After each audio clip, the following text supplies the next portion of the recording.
नमस्कार, जिंदगी का सफर चैनल में आपका स्वागत है। सुबह के 6 बज चुके थे। 70 वर्षीय रामपाल जी घर के बाहर झाड़ू मार रहे थे। अंदर उनकी पत्नी किचन में चाय बना रही थी।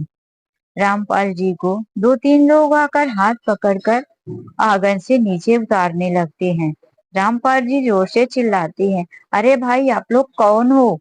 मुझे घसीटकर कहाँ ले जा रहे हो?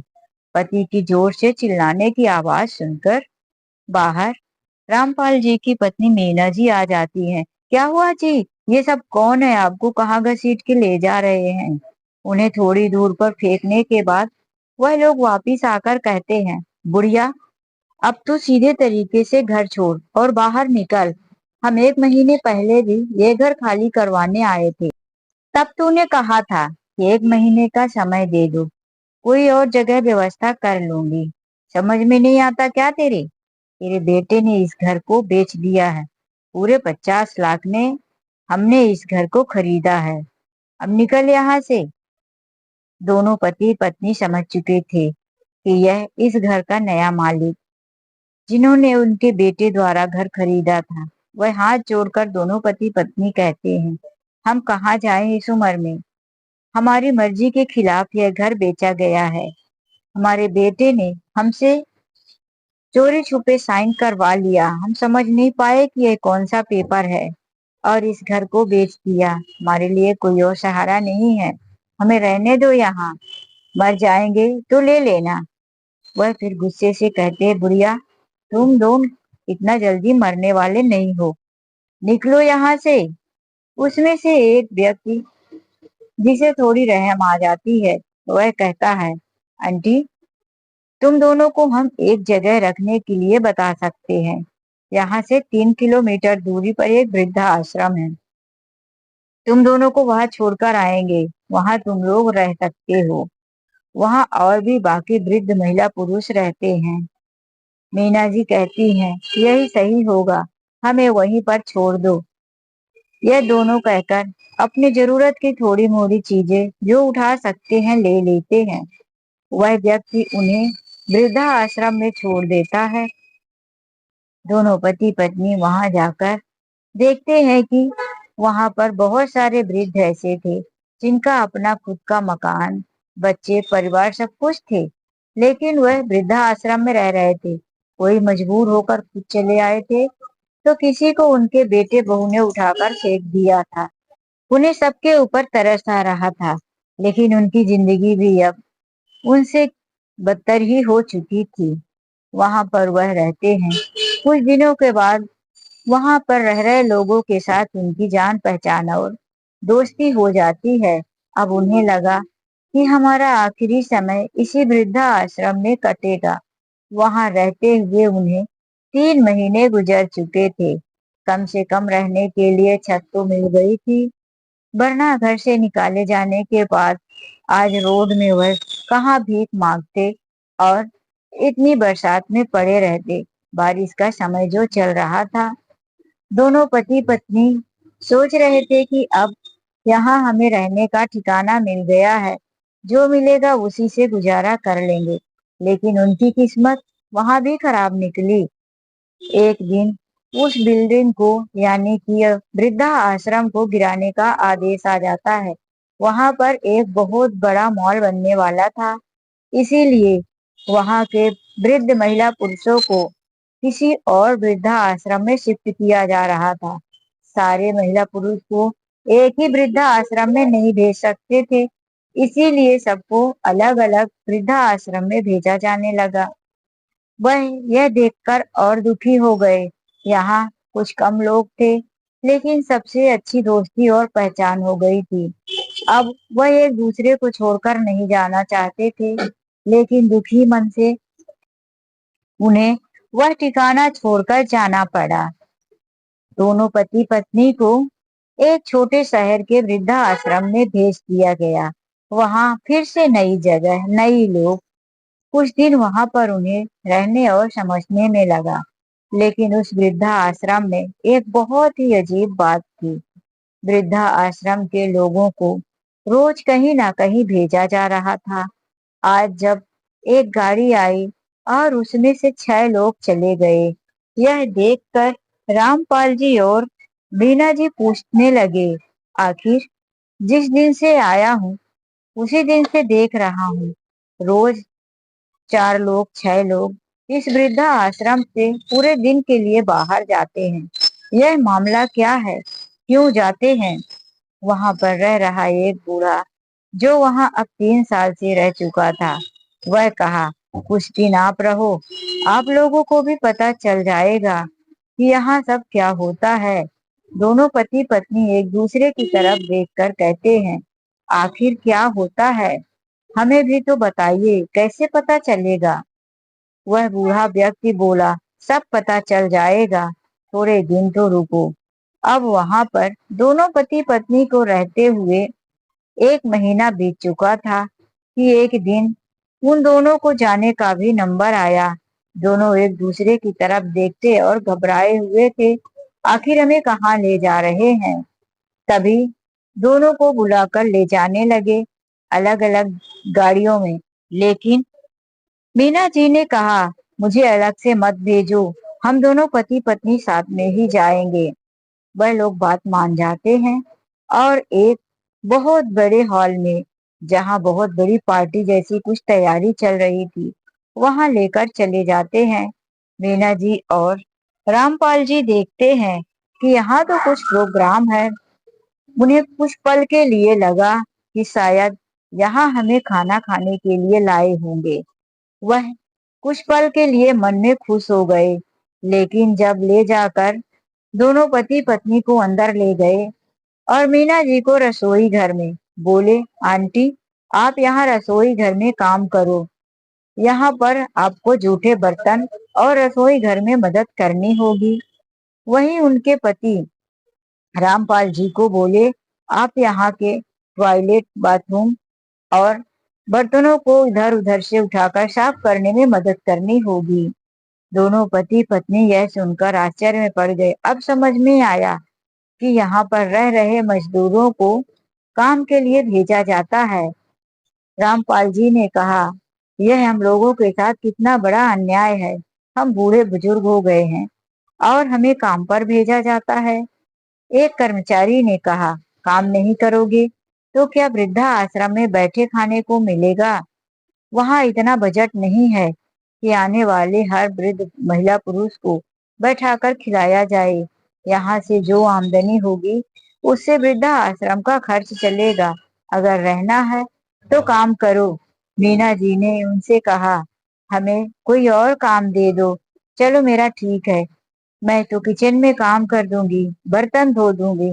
लेकिन मेरे पति, जो अपने जमाने में एक मास्टर रह चुके हैं, आज उनसे टॉयलेट साफ करवाया जाएगा? ऐसा मत करवाइए, उन्हें कोई और काम दे दीजिए। वह सुन कर्मचारी ने कहा, ठीक है, तो फिर चलो आए हुए मेहमानों को चाय नाश्ता सर्व करने में मदद करो। उन्होंने यह काम मंजूर कर लिया। मीना जी किचन में मदद करने लगी और महिलाओं की, और रामपाल जी उनके साथ चले जाते हैं चाय नाश्ता देने के लिए। रामपाल जी एक बार एक बड़ी सी थाली में चाय देकर वापिस आए। दूसरी थाली लेकर जा रहे थे, जब उन्होंने एक सूट बूट पहने नौजवान साहब को चाय दिया तो उनकी आंखें उस पर टिक गई। जब वह नौजवान चेहरा उठाकर चाय पिया तो रामपाल जी की आंखें फटी की फटी रह गई, क्योंकि वह कोई और नहीं, उनका बेटा संतोष था। उसे देखकर रामपाल जी कुछ कहना तो चाहते थे, लेकिन इतने बड़ी भीड़ में और इस तरह सूट बूट पहने हुए उसे कुछ ना कह पाए। वह वापस जाने ही लगे कि संतोष ने आवाज दिया, ए बुढ़े, इधर आ, इतनी ठंडी चाय लेकर आया है। वह चाय उनके ऊपर फेंक देता है। रामपाल जी जिस लड़के को काफी समय से ढूंढ रहे थे कि उसकी अकल ठिकाने लगाऊं, आज सामने होकर भी उनकी हिम्मत नहीं हुई। उन्होंने कहा, ठीक है साहब, मैं चाय गरम करके दोबारा लाता हूँ। संतोष ने कहा, अब मत लाना, मुझे चाय नहीं पीनी, ले जा यहाँ से कप। रामपाल जी आकर पत्नी से सब बताते हैं कि किस तरह से उन्होंने अपने बेटे को देखा और उनका नालायक बेटा उनके साथ बदतमीजी कर रहा है। मीना जी सुनकर गुस्से से बोली, चलो बताओ, कहाँ है वह नालायक? आज मैं उसकी अकल ठिकाने लगाती हूँ। रामपाल जी ने पूछा, क्या करोगी उसका? मीना जी ने कहा, उसके गालों पर इतने थप्पड़ मारूंगी कि उसे सब याद आ जाएगा। वह क्यों धोखे से मेरा घर बेचा, उससे मैं सवाल करूंगी। रामपाल जी ने कहा, आज वह इतने मेहमानों के बीच सूट बूट वीआईपी बनकर आया है, और वह कितना खतरनाक और शातिर हो सकता है। जब इतनी बड़ी सभा में अपने पिता के ऊपर चाय फेंक दिया, पूछा भी नहीं कि पापा मम्मी आप लोग कैसे हो, उस पर तुम्हारे थप्पड़ों का असर कैसे होगा? रहने दो, तुम अपनी ही बेइज्जती करवा बैठोगी। मीना जी भी एक पल के लिए सोची कि वास्तव में कितना नालायक हो चुका है, जिसे अपने माता पिता की भी जरा सी भी परवाह नहीं। उसे इंसानियत कहाँ से मालूम होगी? वह पति की बात मानकर चुप हो जाती है, लेकिन उनका खून खौल रहा था। सोच रही थी कि कैसे इस नालायक से बदला लूं। तभी वह आवाज देता है, अरे ओ बेटर, यहाँ काम करने आया है या आराम से बातें करना? चल, मेरे लिए कुछ खाने को लेकर आ। रामपाल जी सोचते हैं, क्या लेकर जाऊं? उसकी पसंद की चीजें याद करते हैं तो उन्हें याद आता है, यह मिठाई बड़े चाव से खाता था। वह जाकर उसके लिए मिठाई लाते हैं। मिठाई को देखकर उसका मूड खराब हो जाता है। अरे ओ बुढ़े, शर्म नहीं आती? तुझे पता नहीं कि हम वीआईपी लोग मिठाइयाँ ठूस ठूस कर नहीं खाते? ले, तू ही खा ले। वह एक मिठाई उठाकर उनके मुंह में जबरदस्ती ठूस देता है।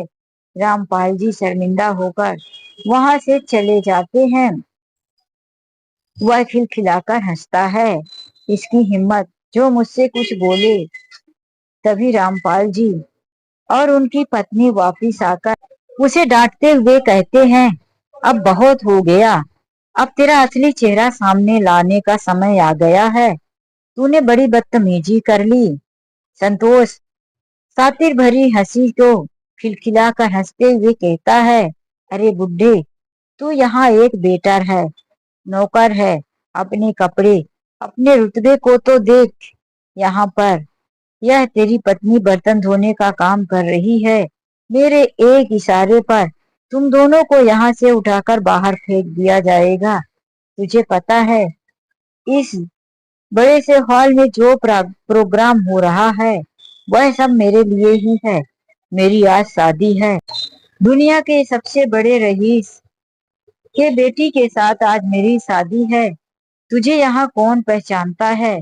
तो कितना भी हाथ पैर मार ले, चिल्ला ले, तेरी बात कोई नहीं सुनेगा। और रही बात मेरे माता पिता की, तो मैंने यहाँ बता दिया है कि मैं अनाथ हूँ। इस रईसजादे की बेटी मेरे कब्जे में है। वह मुझसे बेहद प्यार करती है, किसी की बात सुनने वाली ही नहीं है। उसे मैंने यकीन दिला दिया है कि मेरा इस दुनिया में कोई नहीं, मैं अकेला हूँ। अब तू जा, जितना चिल्लाना है तो चिल्ला। वह अपनी बड़ाई अपने मुंह से जोर जोर से चिल्ला रहा था। तभी आगे आकर उसकी माँ उसके गालों में एक थप्पड़ मारती है और कहती है, अब दोबारा तुमने अगर ऐसा बोला तो खैर नहीं। संतोष अपने गालों में थप्पड़ को पाकर गुस्से से उठ खड़ा होता है। बुढ़िया नौकरानी, तेरी इतनी हिम्मत, जो तू यहाँ आकर मुझे थप्पड़ मार रही है। लोगों की नजर सब वहां पड़ जाती है। सब लोग हैरान थे कि आखिर यहाँ काम करने वाली औरत इस बड़े प्रोग्राम में, और इसे ही थप्पड़ मार देती है। वह चिल्लाकर कहती है, आप लोग ऐसा क्यों देख रहे हो? यह मेरा बेटा है, इसने मेरे साथ बहुत बड़ा धोखाधड़ी किया है। वहां पर आए हुए लोग मानने को तैयारी नहीं होते कि इस बुढ़िया भिखारी का यह बेटा हो सकता है। तभी वहां पर उसके गालों पे एक और जोरदार थप्पड़ पड़ती है। वह पीछे से मुड़कर देखता है तो कोई और नहीं, वही लड़की थी जिसके साथ उसकी शादी होने वाली थी। वह आश्चर्य में पड़कर कहता है, रितिका, तुमने मुझे थप्पड़ क्यों मारा? अरे, मेरी तो आज शादी हो रही है, तुम इस बुढ़िया की बातों पर मत आना। रितिका ने कहा, मेरी आंखें खुल चुकी है। अगर तुमने दोबारा इन्हें बुढ़िया जैसे शब्द कहा तो मैं तेरे हाथ पैर तोड़वा दूंगी। तुम नहीं जानते, यह रामपाल जी हमारे स्कूल में प्रिंसिपल हुआ करते थे और बहुत ही इज्जतदार व्यक्ति थे। और यह मैडम हमारे प्रिंसिपल की पत्नी है, हमारे लिए सम्माननीय है। तुम्हें क्या लगा कि मुझे कुछ पता नहीं? जब प्रिंसिपल साहब तुम्हारे पास चाय लेकर आए थे, तुमने उन पर चाय गिराई, तभी मेरी एक सहेली ने देख लिया था और वह अंदर जाकर बताई कि रितिका, ऐसा लग रहा है कि इस पार्टी में जो वेटर का रूप बनकर आए हैं वह हमारे प्रिंसिपल साहब हैं। हमें पूरा यकीन है प्रिंसिपल साहब जैसे ही दिख रहे हैं। मुझे भी बड़ी बेचैनी हुई कि मेरी ही शादी में मेरे प्रिंसिपल साहब वेटर बनकर आए हैं। आखिर क्या बात है? मैंने अपनी सहेली से कहा उन्हें बुलाकर लाइए, और मेरी सहेली जब प्रिंसिपल साहब को अंदर लेकर गई तो मैंने भी उन्हें देखा। मेरी आंखें धोखा नहीं खाई, मैं पहचान गई और उनसे पूछ बैठी, रामपाल सर, आप हमारे स्कूल के प्रिंसिपल हुआ करते थे, बताइए ना सर, आप यहाँ इस तरह से काम क्यों कर रहे हैं? वह तो पहले सच्चाई बताने से मुकर रहे थे। फिर मैंने बार बार कहा तो प्रिंसिपल सर आंखों में आंसू लेकर कहने लगे, हाँ बेटी, तुमने ठीक पहचाना, मैं कभी स्कूल में प्रिंसिपल ही हुआ करता था। रिटायरमेंट के बाद मैं अपनी पत्नी के साथ अपने घर में बड़े सुकून से रह रहा था। इस घर को मैंने बड़े अरमानों के द्वारा बनाया था। बड़े शौक थे कि जब रिटायर हो जाऊंगा अपनी पत्नी के और बहू बेटे के साथ मजे से रहूंगा। मेरा बेटा पढ़ लिख कर शहर का चला गया कि वहां से आया तो कहने लगा, पापा, मेरी नौकरी का पेपर है, उस पर साइन कर दो। जब मैंने साइन कर दिया तो उसने इस घर को बेच दिया और हम पति पत्नी दर दर भटक कर ठोकर खाने लगे। आज यहाँ पर किस तरीके से हम आए हैं यह तुम जानकर भी दुखी हो जाओगी। वृद्धा आश्रम में एक से दूसरी जगह भेजा गया और यहाँ हमें काम करने के लिए भेजा गया है, और मेरा बेटा मुझ पर ही चाय गिराकर बदतमीजी कर रहा है। बेटी, मैं तो तुमको यही कहूंगी कि ऐसे खतरनाक इंसान के साथ तुम अपना रिश्ता क्यों कर रही हो? यह मेरा बेटा बहुत ही शातिर और चालबाज है। यह तुमसे नहीं, तुम्हारी दौलत से प्यार करता है, तुम्हारी दौलत के लिए ही शादी कर रहा है। दौलत के लिए जब यह अपने माँ बाप का नहीं हुआ तो तुम्हारा क्या होगा? ठीक ही रामपाल सर जी ने सारी बात बता दी। तभी मैं वहां से यह निर्णय करके आई थी कि तुम्हें सबक जरूर सिखाऊंगी। वह आगे बढ़ी और दो तीन थप्पड़ उसके गाल में और लगा दिया, और उसने अपने पापा और पुलिस वालों को फोन कर दिया, पापा आप जहाँ भी हो इस जगह आ जाओ, लफड़ा हो रहा है। वह तुरंत वहां पर पहुंच गए। सारी बात जानने के बाद उन्होंने संतोष के गाल पर दो तीन थप्पड़ लगाए, गार्ड को बुलाकर उसे पकड़वा लिया और पुलिस को फोन कर दिया कि यह फ्रॉड है, इसने अपने माता पिता को बुढ़ापे में घर से बेघर कर दिया और आज अब दौलत की लालच में मेरी बेटी की भी जिंदगी बर्बाद कर देता। पुलिस वालों ने उसके हाथों में हथकड़ी लगा दी और उसे लेकर जाने लगे। तो माता पिता ने कहा, बेटा, भगवान के घर देर है अंधेर नहीं। शायद यह भगवान को ही मंजूर था कि एक आश्रम से दूसरे आश्रम में आना और फिर इस जगह पर काम करना। अब जाओ, जेल में बैठकर नोट गिनना और वहां प्लानिंग करना कि कैसे कैसे पैसे बनाना है। तो दोस्तों, चाहे कोई भी हो, यदि गलत और अन्याय करता है, कितना भी शातिर और चालाक क्यों न हो, एक न एक दिन उसकी गलती का परिणाम उसे भोगना ही पड़ता है।